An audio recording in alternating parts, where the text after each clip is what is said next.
In this episode, we build two ideas that show up again and again in strong security engineering, even when the technology and threats keep changing. Least privilege and economy of mechanism. Least privilege is the habit of giving people, programs, and devices only the access they need to do their job and nothing more. Economy of mechanism is the habit of keeping designs as simple as they can reasonably be, so there are fewer moving parts to misunderstand, misconfigure, or exploit. These principles might sound like common sense, but they are hard in practice because modern systems are complex and because convenience constantly pressures teams to grant broad access and pile on features. The reason these principles matter is that attackers rarely need to defeat perfect defenses. They look for the easiest path through the biggest gap, and excess access plus excess complexity creates those gaps. By the end, you should be able to explain how these two principles reduce attack surface, recognize typical places they are violated, and understand how thoughtful constraints can make systems safer without making them unusable. Before we continue, a quick note. This audio course is a companion to our course companion books. The first book is about the exam and provides detailed information on how to pass it best. The second book is a Kindle-only ebook that contains 1,000 flashcards that can be used on your mobile device or Kindle. Check them both out at cyber.author.me in the Bare Metal Study Guide series. Least privilege starts with a simple truth. Every permission is a promise that something is allowed to happen, and every promise can be abused when the wrong actor gets hold of it. If a student account can read only student materials, then compromise of that account has limited impact. But if that same account can also view grades, reset passwords, or access administrative tools, then compromise becomes much more serious. The attacker does not become smarter. The system simply hands them a larger set of capabilities to misuse. Least privilege reduces the attacker's options by narrowing what a compromised account can do, which also reduces the chance that a small mistake becomes a big incident. It also reduces accidental harm, because people make mistakes, and fewer permissions means fewer ways to accidentally delete data, change settings, or expose information. In security engineering, we like controls that help even when nobody is actively thinking about security, and least privilege does that because it quietly limits damage. To apply least privilege well, you need to think about identities broadly, not just human users with passwords. Identities include services that run in the background, applications that call other applications, devices that connect to networks, and automated jobs that move data around on schedules. Each of those identities makes requests on the system, and those requests should be limited to what is necessary. A common beginner assumption is that the safest approach is to lock everything down with a few super users who do all tasks, but that actually concentrates power and creates brittle operations. If one super user account is used for many tasks, then compromise of that account becomes catastrophic, and even normal use becomes risky because it is too easy to do something destructive by accident. A better approach is to separate access by function. So tasks that are routine use low-impact permissions, and high-impact permissions are used rarely, intentionally, and under added controls. The idea is to make the normal path safe by default rather than hoping everyone always remembers to be careful. Permissions also need to match the shape of real work, which means you must understand the difference between what someone can do and what they actually need to do. Beginners sometimes interpret least privilege as giving the smallest possible access. But if the access is too small, people will constantly hit barriers, and they will find workarounds that bypass controls entirely. Security that blocks the mission creates pressure to weaken security. So the practical goal is appropriate privilege, not minimal privilege. Appropriate privilege comes from understanding tasks, data sensitivity, and the consequences of misuse. For example, someone who needs to view records for study purposes should not have the ability to export all records in bulk, because bulk export changes the risk profile from small exposure to massive exposure.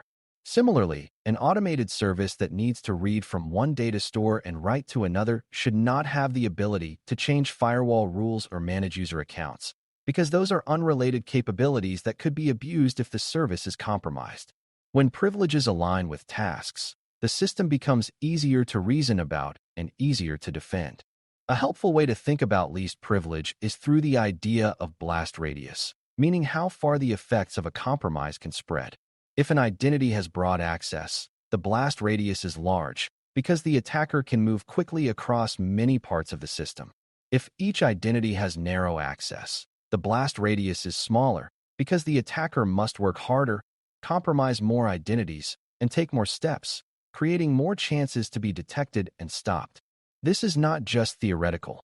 Many real incidents expand because attackers find one set of credentials that opens many doors at once. Least privilege is a way of removing those master keys, or at least restricting them to rare situations. It also supports better incident response, because if you know an identity was compromised, you can estimate impact based on that identity's permissions rather than assuming the worst. That improves recovery decisions and can reduce downtime, because you can focus on the areas actually at risk. Least privilege is not only about what you allow, but also about how long you allow it and under what conditions. Long-lived permissions are like leaving doors unlocked all the time, which makes both accidents and attacks easier. Short-lived or time-limited permissions reduce the window of opportunity, especially for powerful actions. Another aspect is context, meaning the system can require extra checks when an action is high risk, such as when an identity tries to access sensitive data or change important settings. Even for beginners, it helps to see that security is often about layering small constraints that work together: limited permissions, limited time, and additional checks for dangerous actions. If you combine these, you can make it much harder for attackers to use a stolen credential to do the most harmful things. At the same time, legitimate users can still do their jobs because access can be granted when needed and removed when not needed. The overall result is fewer pathways that stay open simply because it is convenient. Now shift to economy of mechanism, which is about simplicity, but not in a naive way. It does not mean the system must be simple in an absolute sense, because many systems are unavoidably complex, but it means the security-relevant mechanisms should be as simple and clear as they can be. Every additional feature, rule, exception, integration, or custom component is another place where misunderstandings and bugs can hide. Complexity also makes it harder for people to know what is truly happening, which means security reviews become less effective and mistakes persist longer. In practice, economy of mechanism encourages you to avoid building complicated access rules when a simpler model would work, to avoid creating special cases that only one person understands, and to avoid piling security controls on top of each other in ways that conflict. A system that is too complex often becomes insecure not because each part is terrible, but because nobody can confidently say how all parts interact. Attackers love that uncertainty because it creates opportunities to slip through seams. A big reason economy of mechanism reduces attack surface is that each mechanism has its own potential failures, and failures can be exploited. For example, if an application uses multiple overlapping authorization checks scattered throughout its code, it becomes easy to accidentally skip one check in a new feature and create an unintended access path. If the application instead uses a small number of well-defined checks in a consistent place, the design is easier to audit and harder to bypass by accident. Similarly, if a network environment has dozens of special case rules that were added over time, it becomes difficult to know whether a sensitive system is truly protected, and a single mistaken rule can open a door. Economy of mechanism pushes teams toward designs that are consistent and minimal, because consistent designs can be verified and minimal designs have fewer hidden interactions. The goal is not to remove needed security, but to remove unnecessary complexity that masks real security gaps. Least privilege and economy of mechanism are closely connected because complexity often drives over-permissioning. When a system is complicated, people cannot easily predict what permissions a task truly requires, so they grant broad access to avoid breaking things.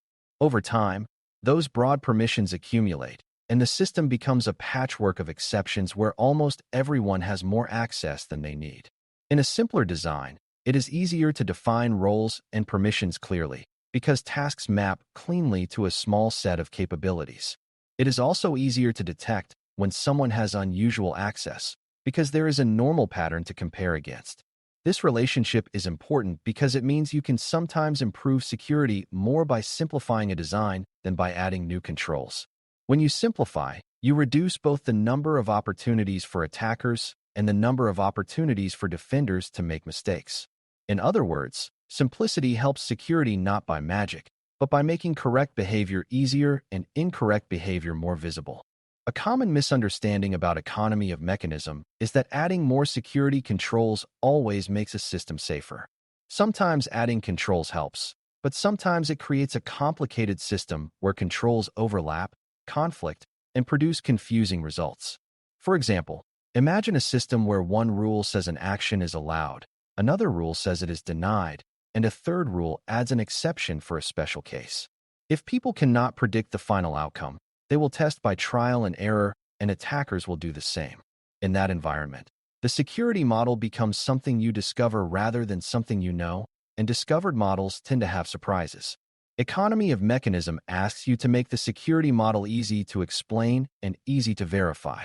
If you cannot explain in plain language how access decisions are made, that is often a warning sign that the system is too complex. When decisions are explainable, they are easier to implement consistently and easier to monitor for violations. To see these principles in action, consider a simple example involving a student portal that includes profiles, course materials, and grades. Least privilege means students can view their own profile and their own grades, but not other students' grades, and they can download course materials, but not upload files into administrative areas. It also means instructors can manage grades for their own courses, but not for courses they do not teach. Economy of mechanism means you would prefer one consistent way to decide access, such as a role model tied to course enrollment, rather than a pile of special case checks scattered across different pages. If the access model is consistent, you can reason about what should happen when someone changes courses, leaves a program, or becomes an instructor. If you instead rely on manual exceptions and hidden rules, someone might retain access long after they should not, which is a classic way sensitive data leaks. The example is simple, but the logic scales. The more sensitive the system, the more important it is to keep access narrow and the decision-making mechanism clear. Another practical angle is to think about how these principles shape error handling and failure modes. When least privilege is applied, a mistake in one part of the system is less likely to grant unintended access because identities simply do not have wide-ranging capabilities. When economy of mechanism is applied, mistakes are easier to spot because there are fewer pathways and fewer hidden interactions. This matters because real systems are maintained by humans, and maintenance is where many security issues appear. New features get added, old assumptions break, and permissions that once made sense become excessive as the system evolves. A system designed with these principles is more forgiving because it limits the impact of mistakes and makes the consequences of changes easier to predict. That is one reason these ideas are so central to security engineering. They are defenses against both attackers and the natural chaos of system evolution. It is also important to recognize that least privilege is not only a permissions problem, it is a design problem. If a system design forces a component to have broad access to function, that is often a sign that the system boundaries are unclear.